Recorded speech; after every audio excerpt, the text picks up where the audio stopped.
Welcome to the Strategy Sherpa Show, a series of organic discussions between hosts David Chavez and a variety of notable business leaders centered around their most significant failures and how they handled those challenges, so listeners can learn from their most teachable moments and apply the lessons to their organizations. Now, here's your host, David Chavez. Hey everyone, this is David Chavez. This is the Strategy Sherpa Show, and welcome back this week. Have a great guest. And Derek, you got to help me with your last name because if you've listened to this show any length of time, I abuse bad names bad. So if you could just help me with your last name and make sure I pronounce it correctly. Sure. The last name is Fournier. It's Fournier. a French name, and growing up in Central Florida with that name made me foreigner. But it is Fournier. Fournier. All right. I knew it was French, and I knew I'm not good at French, so I knew I was going to get myself in trouble if I tried to say it correctly. So welcome to the show, and welcome everybody out there. Just real quick, just wanted to go over a couple of things that we have going on. Last week, we did a workshop in Fort Lauderdale. That went really well. Had a lot of turnout for that. And then we have 3 upcoming webinars, and they're all based on cash. So looking at cash from different points of view. So if you get on our website at assuredstrategy.com/events on the 24th of October from 1 to 2, we're doing efficient operations for cash conservation. And then we're doing Cash Strapped to Cash Rich on November the 14th. And then we're going to do a cash management mastery and just looking at projections and how to look at those on the 26th of November. So, and then on December the 10th, we have a scaling up workshop in San Antonio, right on the Riverwalk there. And that is filling up pretty fast. If you've never been to San Antonio along the Riverwalk, it's a real special treat. So I would say, and it's a great time of year. The weather's usually great in Texas at that time. So Derek, coming back to you now. How are you doing this morning? I'm quite well. I have very little to complain about. Having come off of 2 hurricanes, things are starting to normalize here. So things are starting to feel normal. So 2 hurricanes. Tell everyone where you're at. I'm just outside of Tampa, in a local area called Brandon. And so Helene dumped a bunch of water on us like it did so many people. To be honest, we were probably far better off than many of our neighbors to the north. So our thoughts go out to them as they still recover from that horrible storm. And then Milton came and really smacked a bunch of us right in the mouth. So we're recovering. There's trees everywhere. And if you have an allergy to pollen or oak, you are absolutely in a world of hurt. So, but generally speaking, we got out very cleanly, just a mess, and we're very fortunate for that. Yeah, I have I think I have like 25 trees in my yard, and I think half of them are oak trees, and I'm allergic. So, but they sure are pretty. They're beautiful, and it does call into question how easily you're sold. So, I mean, hey, come look at this death trap. Yes, I'll buy it. Give me 2. When you actually buy the house, you don't think about your allergies. You know what I'm saying? I'm one of those weird people. I'm not allergic to anything. So my wife is allergic to everything. And so I walk into everything just ignorant to it. And I'm like, sure, this sounds great. She's like, her face is swollen up. And well, yeah, I've been married for 1,000 years. So yeah, I just get a little congestion. So it's not that bad, but still allergies. But yeah. So you recovered okay from the hurricane then? Neighbors too? Yeah, neighbors are doing well. Some of them had some house damage, but they're clawing back out of it. And one of the things for any sort of tragedy, disaster, whatever label you want to affix to it, it does thankfully bring out typically the best in most. It doesn't bring in the best in everybody, but the seemingly lost sense of good faith that we've experienced in our society recently goes away, right? And we care a little bit about each other more, which is terrific. So that's been good for my soul as well, seeing that. Oh, well, that's great. And I love how you talked about that too. It's like, yeah, there are some people where the worst comes out in them, but I think the majority of the people, the best comes out of them, right? Because absolutely, everybody needs a little help, and everybody's willing to pitch in and help. So, yep. All right, very good. Well, hey, why don't you tell the audience a little bit about you and your background because you have such a unique experience in your life, and I think it's really important for people to understand you and where you come from. Sure. I grew up in Central Florida in a county that you can all not make fun of, else you get shot. It's Polk County. It's the largest county in Florida. It's bigger than Rhode Island. But it is not known as an educational powerhouse, or at least it wasn't back when I was going to school there. I grew up poor in a trailer that was barely weather tight, child of a family from the Northeast, which made me an oddball in a neighborhood where I was the outsider. But grew up and fortunately had great teachers. To be honest, for all of my making fun of Polk County, I had incredible teachers at every level. Went through, and I give you all this background just so you know. My first job in IT came as a result of winning science fair. So I won science fair on a mathematics project. It was a geeky project. No one knew what it was for. There was absolutely no applicability for it. But in the 90s, early 90s, I graduated high school in 1990. There was a burgeoning industry called information services or information technology. People fought a lot about it. And so I got an opportunity to be an intern at a local utility company where there were two smart kids who were brought in to do that, to move them off of what were called mainframe computers. What that means to people who are not familiar with mainframe computers is it's sort of the cloud, but it was in 1990. So everyone who's super excited about the cloud, I love you, and I think there's great technology, but realize everything that has been done before. Centralization versus decentralization is just the heartbeat of technology. But I started doing that. I grew into IT manager by the time I was about 23, which was probably too emotionally immature for such a role at a large organization. And then I ventured cross country on a Manifest Destiny trip to follow my friend who wanted to work for Microsoft. And I met some people from Microsoft at a party. They said, after some conversation, you seem very smart. Would you like to work here? And I said, no, I hate your software. I'm a Novell guy. That's a joke for any old people in your audience who remember Novell NetWare. But as it turned out, they said, we want you even more because you hate our software. And I liked that. So I went out there and worked for Microsoft, and that's when I got into product development. And that's really sort of the underpinning of what we'll talk about today when we talk about the biggest mistakes. But I'll gloss through the rest of my experience. Stayed out there for a while, released this product that we'll talk about in greater detail later. My wife's mother ended up with cancer. We had to come back to Florida. They did not do development. Remote work was not as prolific then. So I worked for a partner company out of Illinois, built a management technologies practice, ascended to CEO of that company, built their first product, took it to market, ended up opening my own consulting firm after a challenge with ownership there, which I don't shy away from. They're good people, but sometimes good people do things you don't agree with. And my consultancy was about helping small mid-market companies get people with my level of experience because they generally can't afford them. And so the idea was I would have 5 or 6 companies in this sort of portfolio, almost like an operating partner, but not for PE firms, for the tier well below that.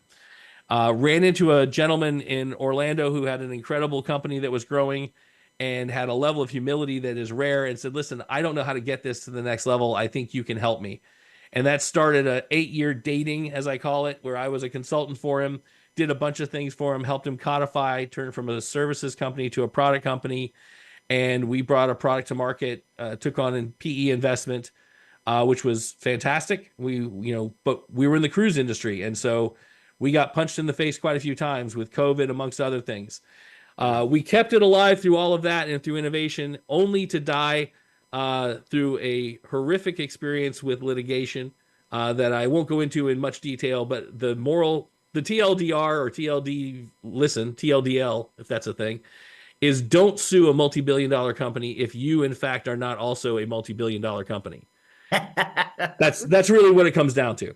And since then, I reopened my consulting firm, and I've got a number of clients. One that I met you at, which is a fantastic firm called Patch My PC. And I've been having a great time helping companies realize their superpowers and grow through sort of non-traditional methodologies, I would say. I think I'm sort of an interesting combination of traditional and non-traditional, and I'm on the other side of the table. When I started as a 20-year-old who know it all, right? Actually, 19-year-old at City of Lakeland. Now I've got 30 years of experience, and I know damn well I don't know it all. So Yep.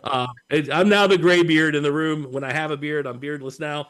But it's been a great journey. I've been married for the better part of 1,000 years. I have 2 kids, one at UCF, that's Central Florida, go Knights. And then my other one is 12 years old, going on 80. So Yeah, I love it. I have this rule with kids. It's like between 11 and 13, they lose their brains and they get them back sometime about 20 to 24. well, that's good to know. I'm glad to have a window. I appreciate that. They do get them back. It just takes a little while, just going through all those changes in their life and everything. And then I loved one of the other things you said. It's like, I have a lot of wisdom now. I say when I was in my 20s, I knew everything, right? And in my 30s, I started to realize I didn't know everything. And then in my 40s, I really started to learn and really started to take my advancement to the next level. And then my 50s, it's just time to give back and try to help people be successful like you had the opportunity to be. So I love what you're doing. And yeah, it was absolute pleasure meeting you at the client. One of the things I loved, and I just want to share this with the audience, Derek is very direct like I am. And also, but at the same time though, he doesn't mix his words, so it's really easy to understand what he's saying. And so the client really appreciated the candidness that he brought into the room that was very important for them because they've been growing so fast. So I love what you're doing. So but this is a show where we have a little fun, and we got a few minutes right before the break. And so let's just start off with our first question of like, what is one of those decisions you made? Because I usually like to say this, so I'll say it again to everyone who may be listening for the very first time. On the Strategy Sherpa Show, we have leaders come on and tell us about something they messed up or a mistake they made, if you will. And I have them come on not to rub their nose in the mistake, because that's already been done enough times, probably by them more than anybody else.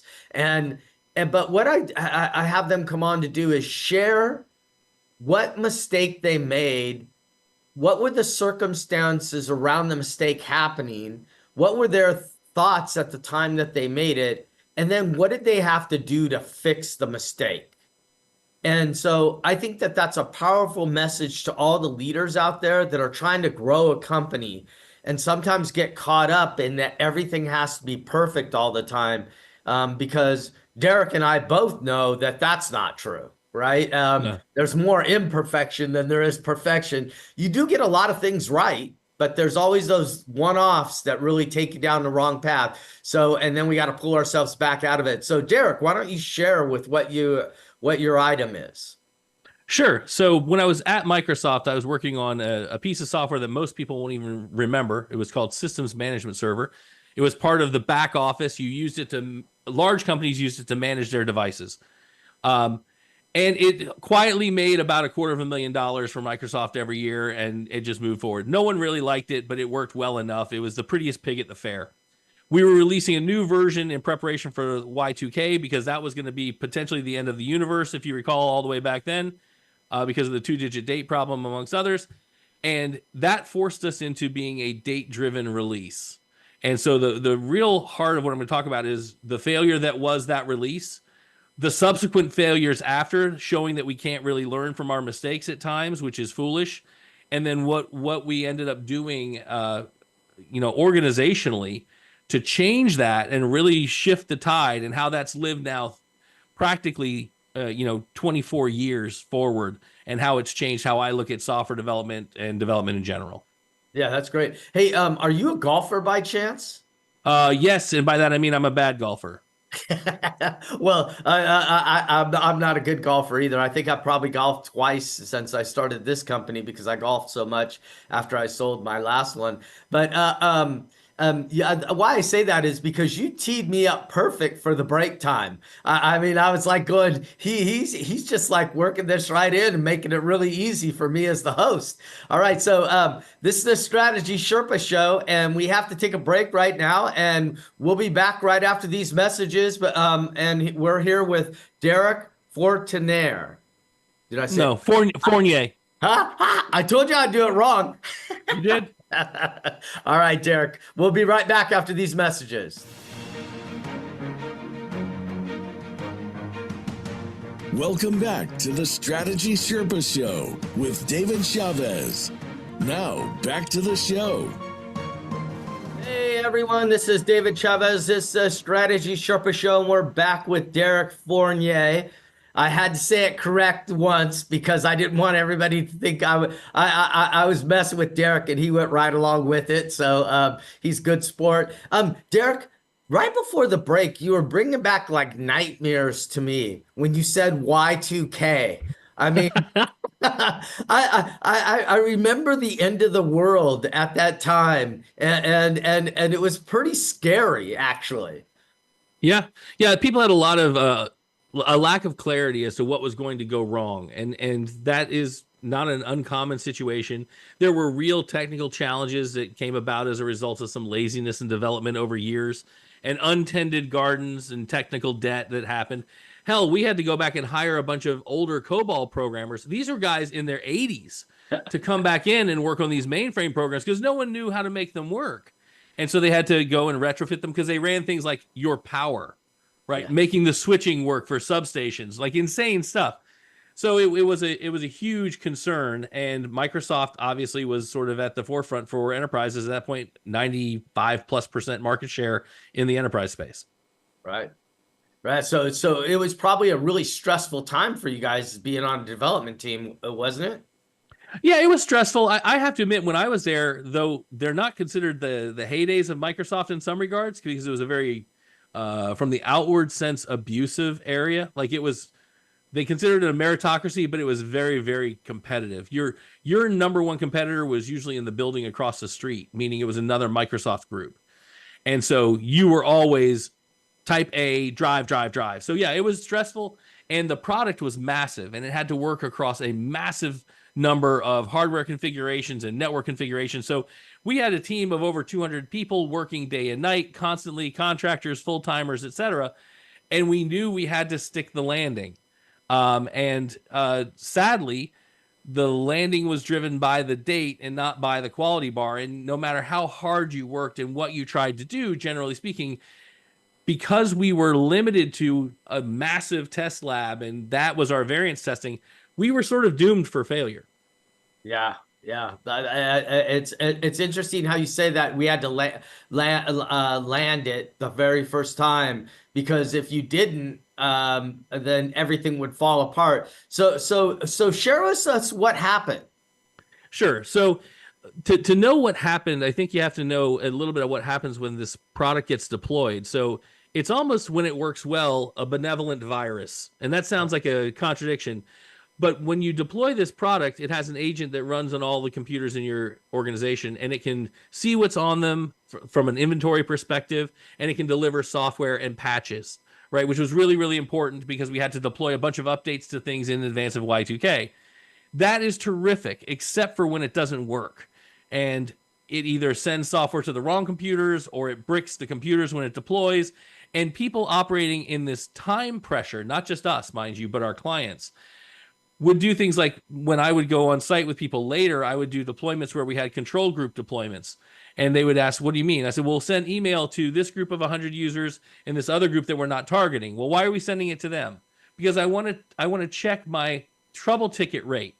If the trouble ticket rate is the same at the computers we didn't touch, you have a cultural challenge, a communication challenge. So we were fighting not just technical battles, but actual communication battles as well. So there was a yeoman's effort given to get us as much hardware as possible, as much staff as possible, test as many permutations as you could. But make no mistake, they knew they needed to come out before that Y2K switch, because we were doing remediation. The sense being, check for products that we knew would not be good for Y2K and help people ready to deploy them. And management, for, you can call it bad reasons, whatever. I mean, shipping a Y2K solution in 2004 doesn't make a whole lot of sense. But the reality is, we pushed the product out the door that was a steaming pile of garbage, and people hated it, right? And they moved fast because they felt urgency, they felt fear, and so they rapidly deployed it. And they were in the world of hurt they were in before was now a new, different, shinier world of hurt, in some cases more painful. So it was very, very challenging for us as a product team. And it was really hard because it felt like the sort of neoclassical management making smart engineering people not do what they want, but there was no clear villain, there was no clear hero, right? There were a lot of people trying to do what they thought were the right thing, and it just ended up with a bad result. Yeah. It just sounds like it. So what were the circumstances around that? Like what happened was that caused the bad result? Do you know? Did you guys ever pinpoint it? Yeah. We didn't talk to our customers very much, as it turns out. It's really Okay, useful. Google. Yeah. It turns out if you talk to your customers, they'll actually tell you things. Now, there's a constant debate in development, and I don't want to go into the nuance of old waterfall and spiral versus agile because your customer base may not care about that. But the concept of releasing more rapidly is a good one because you're never waiting for 3 or 4 years for that next big upgrade. And we were in that state where people have been waiting for a long time for a lot of fixes. And you end up, and I always use the Star Trek 2 quote, right? The good of the many outweigh the good of the few or the one, right? So you want to get all that goodness out to people and ideally not hurt folks as well. So we just weren't checking with them. We also didn't do anything to work with them on a customer base. Like with Windows, when they shipped, they did beta programs, right? And people were incented to go out there and load Windows. Our product, no corporation in their right mind was going to deploy things before you actually release them to their customers, right? That's insane. Right. But and not to steal or bury the thunder or steal the thunder or whatever the phrase is, but that's exactly what we ended up doing to fix this going forward. Was a group of us went out there who had worn the IT hats before and said, no. First, we got to go fix what we screwed up. We got to go mend the fences. And then we have to build relationships with some customers with enough trust that they will deploy our solutions in advance so we can get true variance testing and they can see it, taste it, feel it. Now, you can't let all innovation be driven by what a customer asks. My friend used to have in his tagline, no one ever asked Edison to invent the light bulb. There's another colloquialism people use, if Ford had given people what they wanted, he would have given them faster horses, right? So there's evolutionary and revolutionary change. And part of the magic is balancing those two things by constantly evolving in a way that is informed by the people that are most directly in touch with it. You don't get out of touch with it yourself. You don't sit in your ivory tower and throw things down to the people. But you have to have this incubation unit on the side that's also doing revolutionary stuff that you can trickle back in and say, hey, I know this is crazy, but how about if up was down? And then you can start to drop those in. So that's what happened. Like I said, I think the speed of business dictated that we did what we did. Right. Because I don't think they could have pulled the ripcord. And I don't think they could have shoved enough more testers, more engineers, more computers in labs. I don't know that they could have brute forced this. I think it was a train that was going to wreck. And none of us had the courage to stop it, nor do I think we necessarily had the power. When we shipped our Service Pack 1, which had like 1,100 fixes, which is massive service pack, it was like 4 fixes close. It was 4 fixes away from really fixing it. And again, we didn't have the customer environments. So there were scenarios we did not simulate that just broke, and they broke horribly. And so after punch 1 in the face, where executives at Microsoft were ready to kill this product at this point, we don't care about the $250,000 or $250 million rather. Then we released another thing and we got punched in the face again. And they're like, oh, they're pulling their hair out.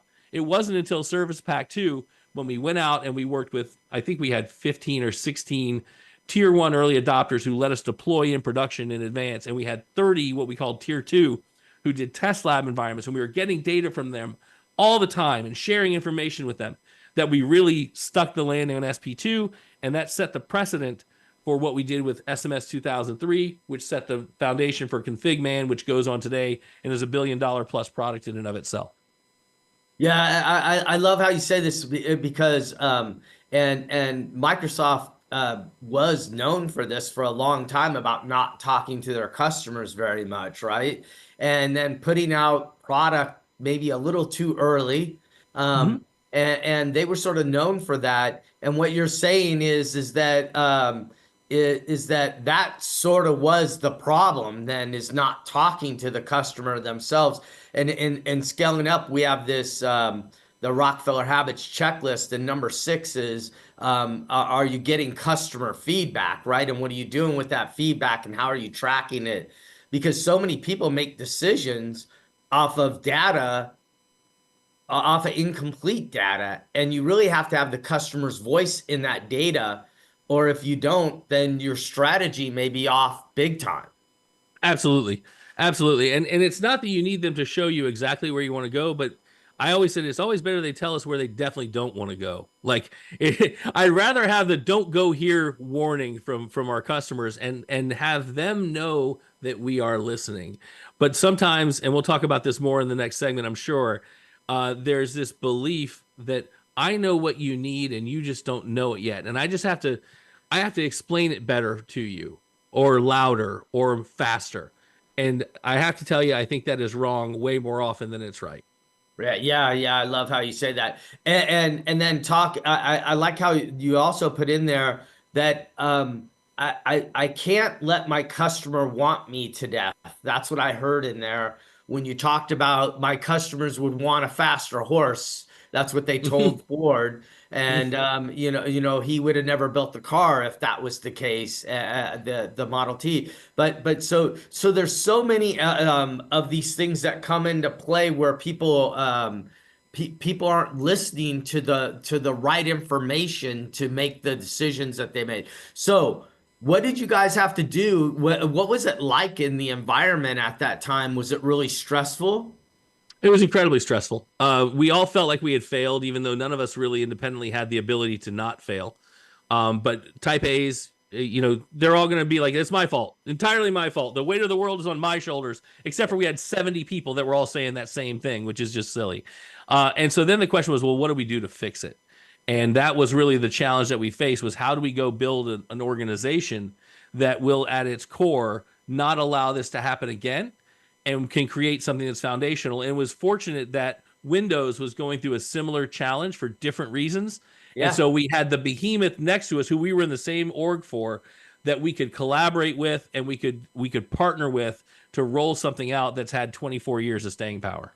Yeah, that's great. It's very interesting. And as you were working, were you in a supervisory role at this point?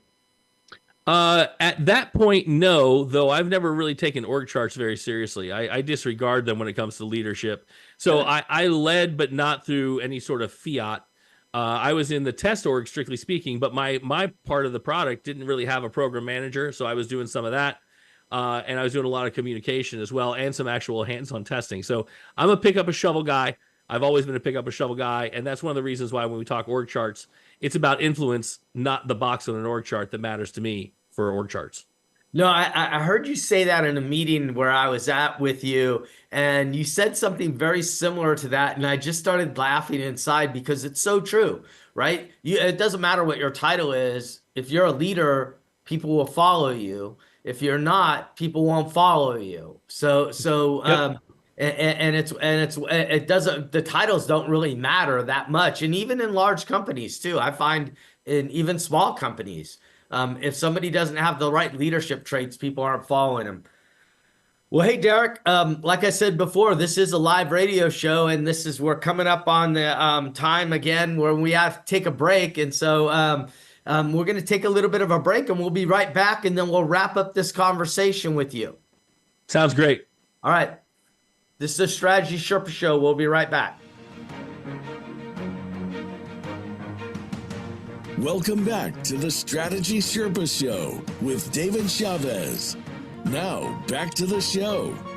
Hello, everyone. This is David Chavez. This is the Strategy Sherpa Show, and I am here with Derek Fournier, and he has been telling us a bit about his experience at Microsoft and the Y2K, if you can believe it. Those of you old enough to remember that out there, that's like I'm having mental flashbacks from that, and all the fear that was driven around that. So, but Derek, you were sharing right before the last break about some of the things that had happened and what went wrong, and like from that, What did you do to overcome this challenge? I think that that's the thing that people really want to understand, right? Because that's always the harder part, right? Absolutely. And just so your younger audience understands how significant this was the beginning of the prepper generation.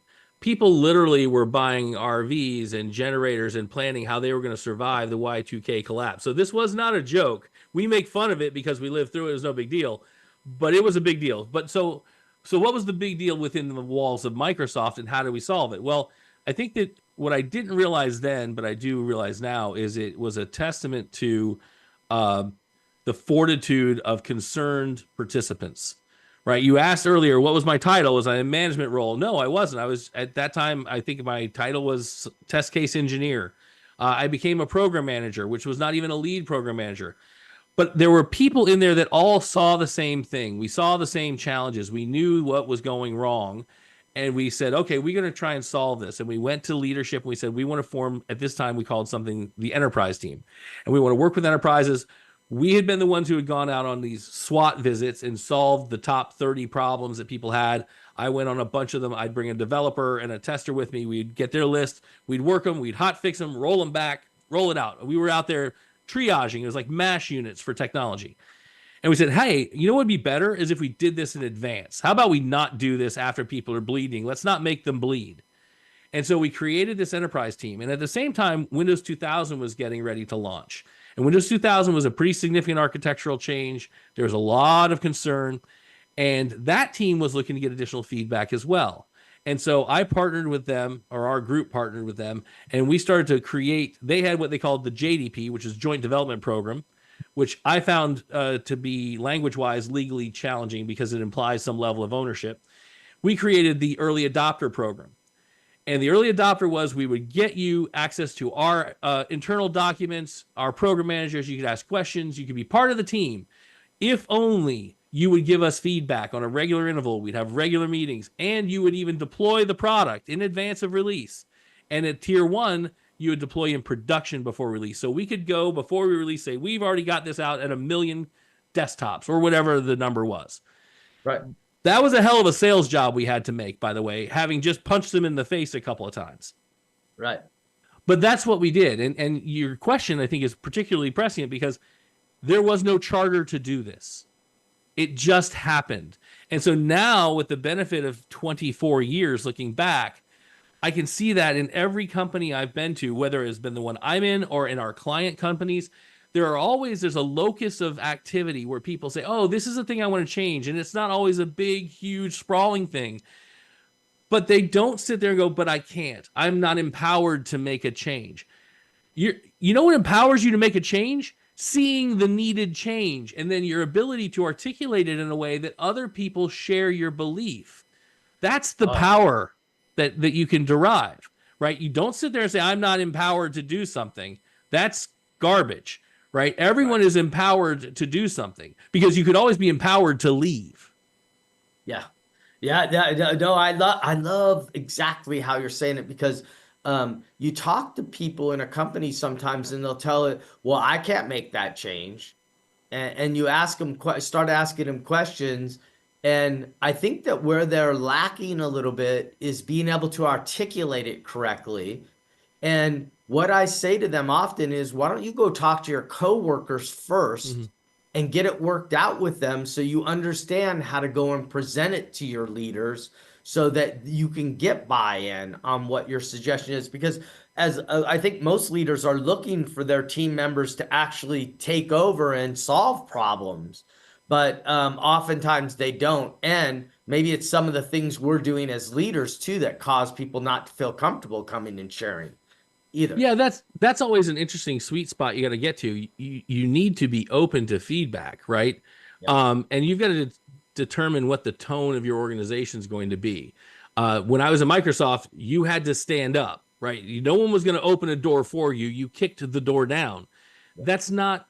First of all, it's not particularly healthy. Like I can see it in retrospect that it wasn't healthy. There was a small group of people that performed well in that environment, and it wasn't a good scalable model. But the other side, I don't ever err on the side of too what I'd call touchy-feely either, right? People who ask for empowerment without accountability, right? Those two things, it should be one word. It should be empowerment, accountability, because you should not get the first without the second. That's And great. accountability is not someone standing over you with a cane and hitting you on the knuckles. That's not the way it works. That's But by micromanagement. God, but you know, Ken Blanchard just like threw up in his mouth a little bit somewhere or whatever. I don't even know if Ken's still alive. I loved Ken Blanchard back in the old days. But when I look at this, you know, we did that and it just grew because it was a good direction. It wasn't perfect. The plans weren't perfect. The execution wasn't perfect. Nothing about it was perfect, but it was the right vector, right? And so we started going that vector and the velocity would shift from time to time. We would learn, we would augment. And to this day, 24 years later, they're still doing those. In fact, they changed to a more rapid release process that I wasn't part of at all. That was incredible. The speed with which they could release these products. And it's funny because you brought up a point that I think is really important here, which is it is how you articulate this. And the guys at 37 Signals, Jason Fried and David Hennemeyer Henson, who I think the world of, I don't always agree necessarily, but that's great. I love disagreeing. I think constructive conflict is the heart of everything we do. Yep. But by God, they said years ago, they're like, we're done interviewing for technical talent. We're going to hit, you know, you're going to get table stakes on that. We want people who can communicate, oral and written. And no, it's got to be both, not one or the other, because you can always cheat on written. But you have to be able to articulate your position. You need to be able to process information relatively quickly, synthesize it, and then articulate your response. And I think it's almost become a lost art in some regards. We've become a broadcast-centric society, and that's only half. Transmit's only half. Receive is really important because with receive, you can modify the next transmission, right? It's like the old difference between are you listening to speak or listening to hear, right? And you got to listen to hear and then speak. There's a really hard line there. Yeah, I love how you're talking about this because as leaders, sometimes we don't do this as well as we should.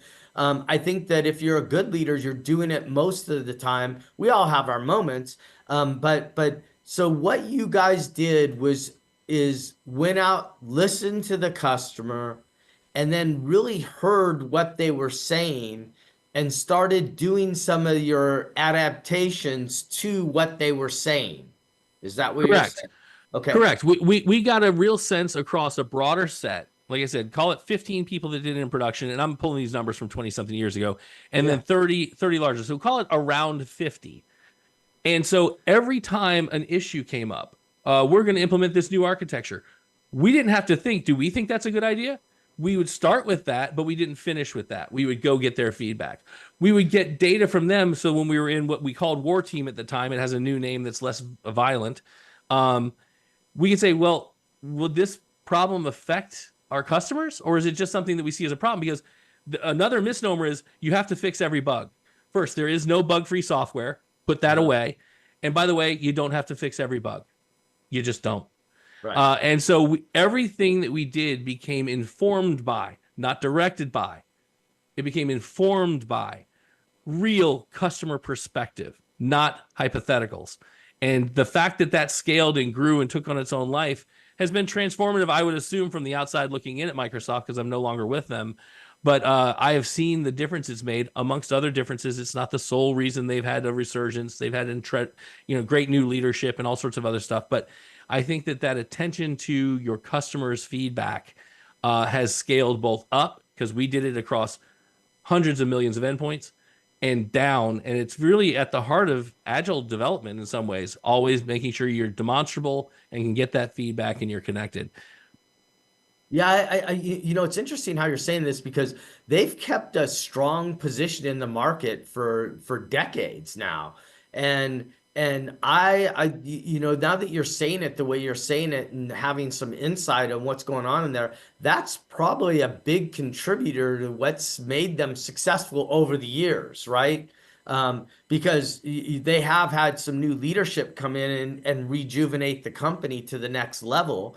And that's great too. But they had a solid platform to do that from. It sounds like the way you're saying it. So what you guys ended up creating became a part of the culture at Microsoft then. Absolutely. And a culture in a part that is complicated and people don't like to do. But like when you talk about one of the differences between, say, Microsoft and an Apple, Microsoft owns the enterprise. Yeah. Apple doesn't. right? And it's really hard. People can make fun of Microsoft. I take it all the time. Guess what? It's really hard to do the things they've done for 30 plus years Yeah, and do them consistently. Yes, they're going to stub their toe. And when they stub their toe, it really hurts. yeah. Right? So it's just a different world. So, I'll take all the shots. Believe me, I'm pissed at the hardware we've discontinued and some of the software comes out crappy. But by and large, I run on a Microsoft stack because I know the people that build it. Yeah, I love how you're saying it because you sit back and you look at Microsoft and you can accuse them of a lot of things or make a lot of fun of them on some of the public things that have come out, but the software has been fairly stable and ran business in the U.S. for decades now. And I think that's really interesting in some of the things you're talking about because you were making me think of the Good to Great book. And how many companies no longer even exist out of that book, right? So for a company to be around and be powerful as long as Microsoft has, it is pretty significant. And Absolutely. and I would say that getting that customer feedback and building that into the culture was probably one of the big contributors. So sometimes when you're in these little problems, so it sounds like this little problem, and look, I'm not saying that your team was the only one who is doing this, No. right? Because it's a large organization, but you guys started a culture, and I'm sure it was in several points in Microsoft at the same time, but you guys started a culture of listening to your customers that's really paid off over the decades now. So, Yep. We really contributed to a cultural shift, which was great. It was an honor and a privilege to be able to do it. yeah, because we used to joke in the 90s that Microsoft didn't give a crap about its customers. It was just too busy building its software. Yep. Absolutely.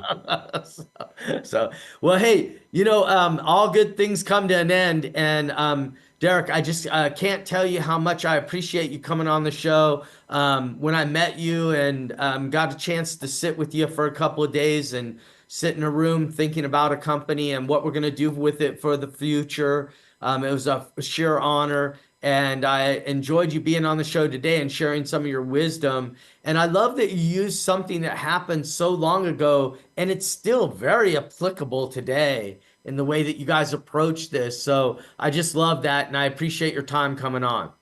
My pleasure. Thanks for having me, Dave. Really appreciate it. All right, well, this is the Strategy Sherpa Show, and we're going to take our last break, and I'll be right back after these messages. Welcome back to the Strategy Sherpa Show with David Chavez. Now, back to the show. Hey everyone, this is David Chavez. We just got done with Derek Fournier, and he shared his wisdom with us, and loved what he shared with us about Microsoft, Y2K, making a mistake about not really talking to their customers, pushing stuff out that was crashing systems. Once they started listening to their customers, they could hear and understand what some of the issues were, which allowed them to come out with their second fix that really fixed and solved a lot of the Y2K problems that were out there. And just love how he shared with us how he went through that. And I liked how he talked about accountability because I think that, one of the things people think they get accountability and micromanagement mixed up. I'll have some people say to me sometimes, my team is telling me I'm micromanaging them. And I say, okay, so what are you doing? And they'll share with what they're doing. And it sounds like they're holding people accountable. Now, the biggest difference I see in micromanaging and holding people accountable, I'm micromanaging, I'm sharing something that needs to get done, and I'm telling you how I want it done and how you're going to get it done. And I want to be able to come in and check with you like once or twice a day and see where you're at and what you've done. That would be an example of micromanagement to me. It's just you're going to make all the decisions and I'm just going to do it.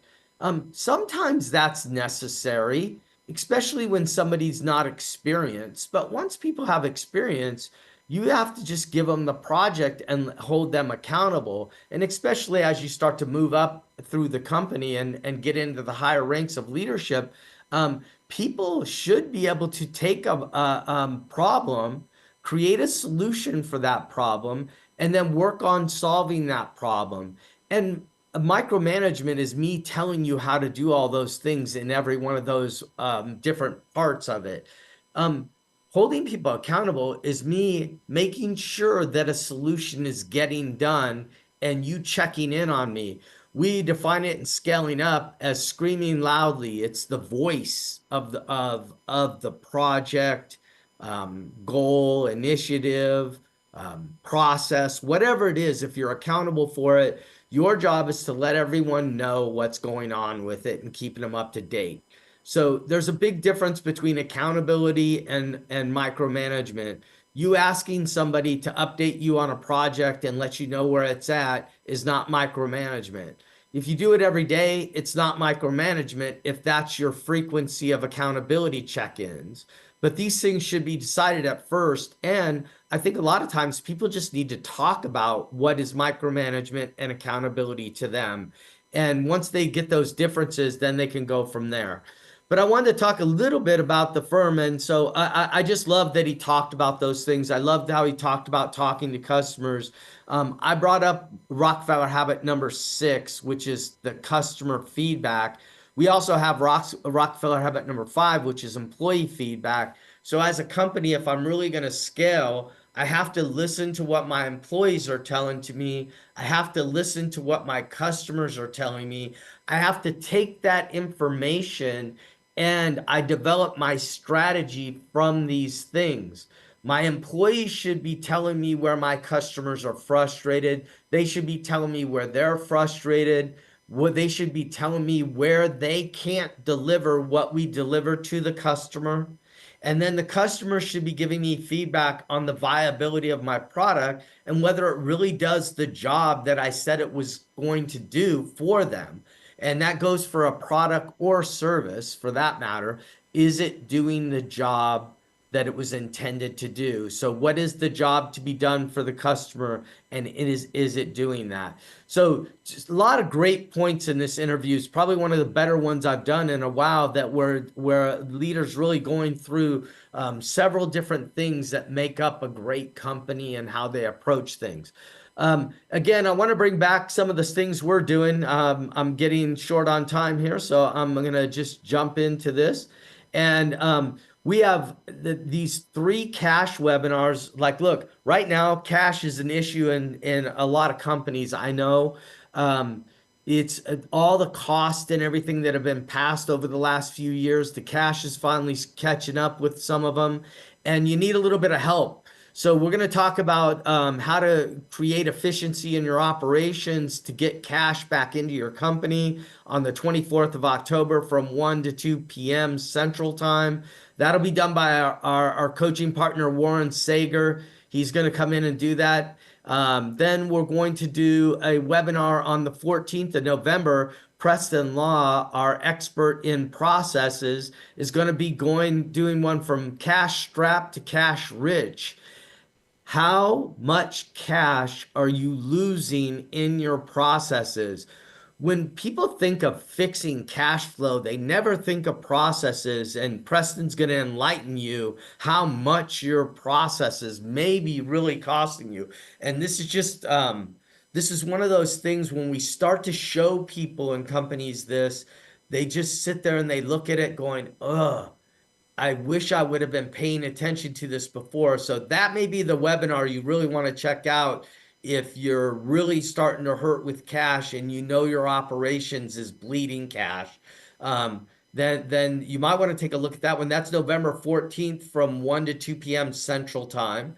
And then on November 26th, Lisa Jane Vargas and I are going to be doing one about projections and how to use financial information to improve your business on a whole. So a little bit about projections, how important they are, how to go about doing them, and how to get the company involved doing the projections. I go into so many companies and the CFO or the controller's doing projections or budgets, if you will. And they're the ones creating all the numbers. And everyone in the company should be involved in setting all these things, because the accountants, although they have historical information, they may not have future information that they're looking at. So we need both of those points of view. And last thing I want to cover is the workshop, Scaling Up workshop on December the 10th in San Antonio. I'm really excited about the Scaling Up workshop. This is the last one of the year, and I think it's almost the last one Scaling Up workshop of 2024. This will be your last chance. If you haven't done a lot with your strategy, you don't have a real clear plan for 2025, this workshop could be the answer that you've been looking for, because we're going to be diving into how to really plan out next year.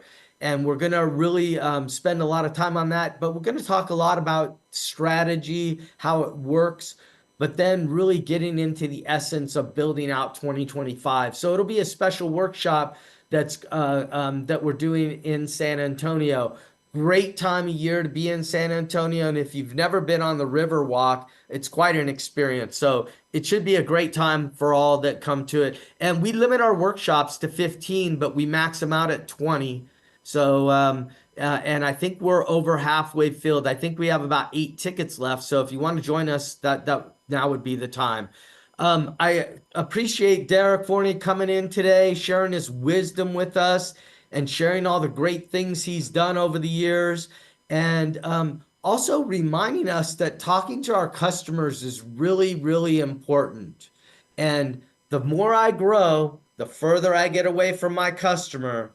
I want to be close to my customer, and I can't always be as I'm scaling a company. So getting that feedback into the executive room or in the upper levels of management is really critical. This is the Strategy Sherpa Show. This is David Chavez, and I thank you for joining us. Have a great week, everyone.